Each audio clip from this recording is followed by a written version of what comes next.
ఇక మహిళల భద్రత రక్షణలో కీలక పాత్ర పోషిస్తున్న దిశ యాప్ వినియోగంపై అవగాహన చైతన్యం కలిగించేలా రాష్ట్ర ప్రభుత్వం విస్తృతంగా కార్యక్రమాలు నిర్వహిస్తోంది.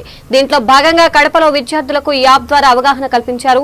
మహిళలు, యువతులు, విద్యార్థినులు యాప్ను డౌన్లోడ్ చేసుకోవాలని డిప్యూటీ సీఎం అంజద్ భాషా కోరారు. ఆపదలో ఉన్న మహిళలకు దిశ యాప్ ఎంతో ఉపయోగపడుతుందని, ప్రతి ఒక్కరూ తప్పకుండా దిశ యాప్ను డౌన్లోడ్ చేసుకోవాలని సూచించారు.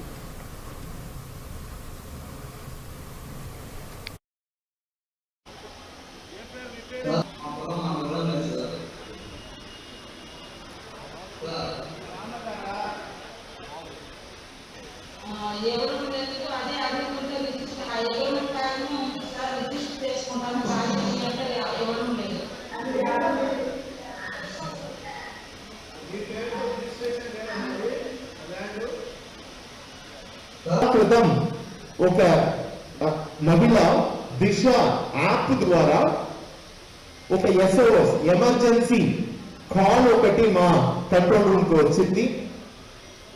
కాల్ రాగానే ఆమెతో మాట్లాడి ఇక్కడి నుంచి మళ్ళీ రిటర్న్ కాల్ చేసి మాట్లాడితే ఇట్లా ఒక వ్యక్తి నన్ను మోసం చేశాడు, మానసికంగా అదేవిధంగా శరీర ప్రకారంగా మోసం చేశాడని మెసేజ్ ఇవ్వడం జరిగింది.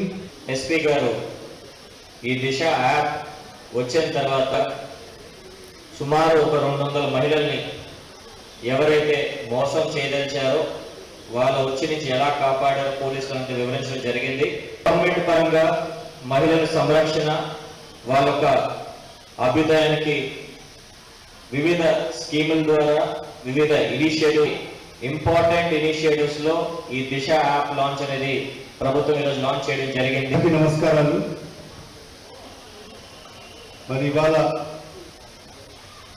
దిశ యాప్ మీద ఒక అవగాహన కార్యక్రమం ఏర్పాటు చేసి మరి ఈ కార్యక్రమానికి సభ అధ్యక్షుడిగా వివరించిన మన కడప DSP గారికి, కార్యక్రమానికి ముఖ్య అతిథిగా విచ్చేసిన మన జిల్లా కలెక్టర్ గారైన గౌరవనీయులు విజయరామరాజు గారికి, మరి అదేవిధంగా వేదికలు అలంకరించిన జిల్లా SP గారు అనురాజన్ గారికి, మరి మన సబ్ కలెక్టర్ పృథ్వీ తేజ్ గారికి, మరి మన డిప్యూటీ మేయర్ నిత్యానంద రెడ్డి గారికి, మరి వేదికలు అలంకరించిన పోలీస్ ఆఫీసర్స్కు, ముందున్న గౌరవ కార్పొరేటర్లకు, మహిళా పోలీసులకు, మరి మిగతా మీడియా మిత్రులకు అందరికీ కూడా పేరు పేరున హృదయపూర్వక ధన్యవాదాలు తెలియజేసుకుంటున్నాను.